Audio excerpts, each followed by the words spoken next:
Hi అండి అందరికీ welcome back to Mounika Raj world channel. Some small reasons వలన నా ఛానల్ పేరునైతే మార్చడం జరిగింది. House wife dream L4K channel నుంచి మౌనిక రాజ్ వరల్డ్ ఛానల్గా అయితే మార్చడం జరిగింది. సో ఇక నుంచి నా ఛానల్ని మరీ ఎక్కువగా ఆదరిస్తారని ఆశిస్తూ మీ మౌనిక రాజ్. ఈరోజు రెసిపీ వచ్చేసి రాయలసీమ నాటుకోడి పులుసు విత్ రాగి సంగటి. వంట రాని వారు కూడా ఈజీగా నేర్చేసుకున్నట్టు కొన్ని ట్రిక్స్ అండ్ టిప్స్తో let's start the recipe. Stove on చేసి కడాయి పెట్టుకొని అందులో 2-3 టేబుల్ స్పూన్ల ఆయిల్ని అయితే వేసుకోవాలి. అందులో కొద్దిగా హోల్ గరం మసాలాను యాడ్ చేయాలి. హోల్ గరం మసాలా కొద్దిసేపు ఫ్రై అయిపోయిన తర్వాత 1 టీ స్పూన్ కసూరి మేతిని యాడ్ చేసుకోవాలి. గుప్పెడు పుదీనాలను కూడా యాడ్ చేసుకొని ఫ్రై చేసుకోవాలి. 2 పెద్ద సైజ్ ఆనియన్ ముక్కలను యాడ్ చేసుకొని ఫ్రై చేసుకోవాలి.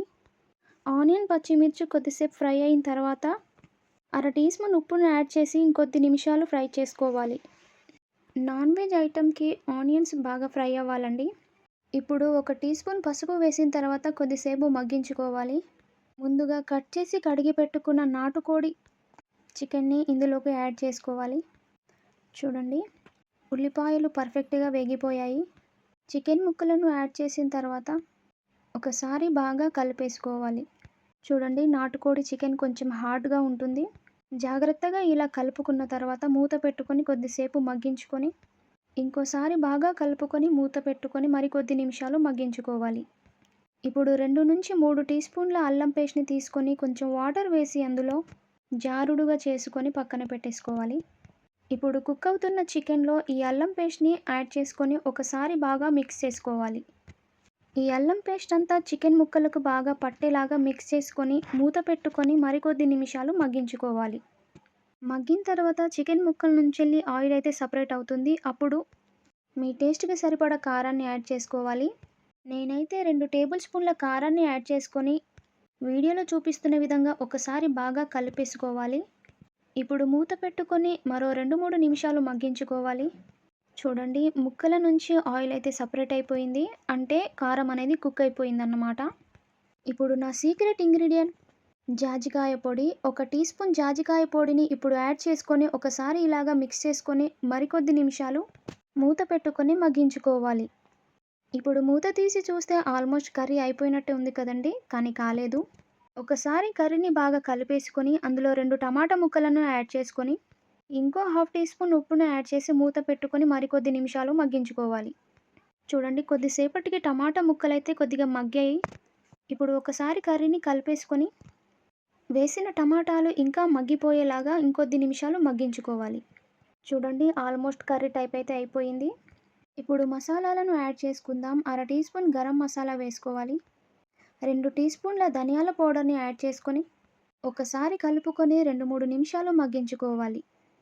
కొద్దిసేపటికి కర్రీ అయితే ఇలా ఉంటుంది. ఇప్పుడు వాటర్ని యాడ్ చేసుకోవాలి. నేనైతే 2 పెద్ద గ్లాసుల నిండా వాటర్ని అయితే యాడ్ చేసుకుంటున్నాను. సూప్ కావాలి అనుకున్న వాళ్ళు ఇంకొద్దిగా వాటర్ని కూడా యాడ్ చేసుకోవచ్చు. ఇప్పుడు కుక్కర్ మూతను బిగించి 2 విజిల్స్ వచ్చేదాకా ఉడికించుకోవాలి. చూడండి, కర్రీ అయితే అయిపోయింది. యాక్చువల్లీ ఈ కర్రీకి 3-5 విజిల్లు అయితే రావాలి, కానీ జాజికాయ పౌడర్ని వేసుకోవడం వల్ల త్వరగా ఉడికిపోతుంది. సో కర్రీ ఇలాగ ఉడికిపోయిన తర్వాత గుప్పెడు కొత్తిమీరను యాడ్ చేసుకొని స్టవ్ ఆఫ్ చేసుకోవాలి. గ్రేవీ చిక్కబడాలంటే ఇంకో టీ స్పూన్ ధనియాల పౌడర్ని యాడ్ చేసుకొని ఇంకొన్ని నిమిషాలు ఉడికించుకుంటే సరిపోతుంది. ఇప్పుడు రాగి సంగటి ఎలా చేసుకుందామో చూసేద్దాం. ఒక కుక్కర్ని తీసుకొని 1 టీ కప్ అంతా రైస్ని యాడ్ చేసుకోవాలి. ఈ రైస్ని 2-3 సార్లు కడిగి పెట్టుకోవాలి. ఇలా వీడియోలో చూపిస్తున్న విధంగా 2-3 సార్లు వాష్ చేసిన తర్వాత 1 గ్లాసు బియ్యానికి 3 గ్లాసుల నీళ్లను యాడ్ చేసుకుంటున్నాను. ఈ బియ్యాన్ని ఒక అరగంట పాటు నానబెట్టుకోవాలి.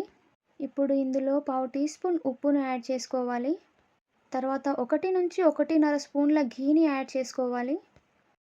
ఇప్పుడు కుక్కర్ మూతని పెట్టుకొని క్లోజ్ చేసిన తర్వాత స్టవ్ మీద పెట్టేసుకోవాలండి.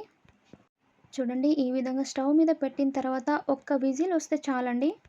1 విజిల్ అయితే వచ్చిన తర్వాత స్టవ్ ఆఫ్ చేసుకొని ఆ విజిల్ని మెల్లగా ఇలాగ లోపల ప్రెషర్ అంతా పోయేదాకా చూసి రిమూవ్ చేసిన తర్వాత రైస్ అనేది ఇలాగ మెత్తగా ఉడికిపోయి ఉంటుంది.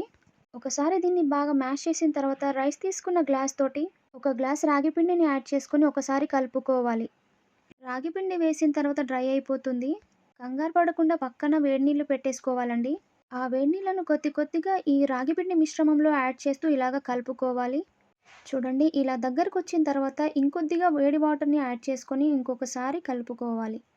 ఇలాగ 2-3 సార్ల వేడి నీళ్ళను కలుపుకుంటూ ఒకసారి బాగా కలుపుకోవాలి.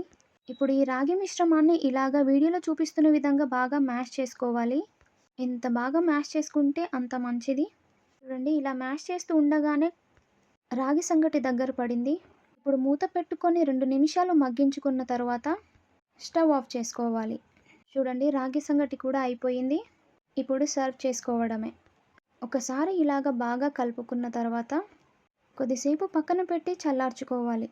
నాటుకోడి పులుసు విత్ రాగి సంగటి మా వారికి చాలా ఇష్టమండి. తన కోసం ఇలా సర్వ్ చేస్తున్నాను. ఒక చిన్న సర్వింగ్ బౌల్‌ని తీసుకొని అందులో ఘీ అప్లై చేసుకున్న తర్వాత రాగి సంగటిని అందులో యాడ్ చేసుకోవాలి. ఆ బౌల్‌లో పట్టే అంతా యాడ్ చేసుకుంటున్నాను. ఈ బౌల్‌లో రౌండ్ షేప్ వస్తుందేమో అనుకుంటే కానీ రాలేదండి.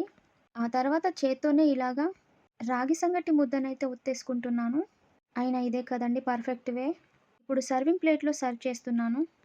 పక్కన నాటుకోడి పులుసుని కూడా ఒక బౌల్‌లో సర్వ్ చేసి పెట్టేశాను. ఈ రాగి సంగటి ముద్ద మీద ఒక టీ గ్లాస్ తీసుకొని వీడియోలో చూపిస్తున్న విధంగా ఒత్తుకున్న తర్వాత అందులో 2 టీ స్పూన్ల నెయ్యిని యాడ్ చేసుకోవాలి. ఇప్పుడు నాటుకోడి కూరతో ఇలాగ సర్వ్ చేసుకోవాలి. చూడండి ఈ ప్లేట్ ఎంత టెంప్టింగ్‌గా కనిపిస్తుందో. ఇందులో లెమన్ మిస్ అయిపోయిందండి. ప్రెజెంట్ నా దగ్గర లెమన్ లేకుండే.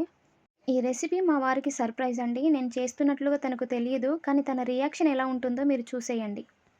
చూడండి ఫుడ్‌ని చూడగానే మామూలుగా రియాక్ట్ అవ్వట్లేదు తను. చూడండి ఎంత ఎక్సైట్ అవుతున్నాడో. చాలా రోజులుగా అడిగాడు. తనకు సర్ప్రైజ్ చేయడం తను హ్యాపీ. రెసిపీ బావుందని కాంప్లిమెంట్ ఇవ్వడం నేను హ్యాపీ. సో ఈ రెసిపీ మీకు నచ్చిందని అనుకుంటున్నాను. నచ్చితే లైక్ ఇవ్వడం మర్చిపోకండి. అలాగే సబ్స్క్రైబ్ చేయని వారు ప్లీజ్ అండి సబ్స్క్రైబ్ చేసుకోండి. మీరు కూడా నాలాగే మంచి కాంప్లిమెంట్ పొందాలని కోరుకుంటూ థ్యాంక్ యూ ఫర్ వాచింగ్.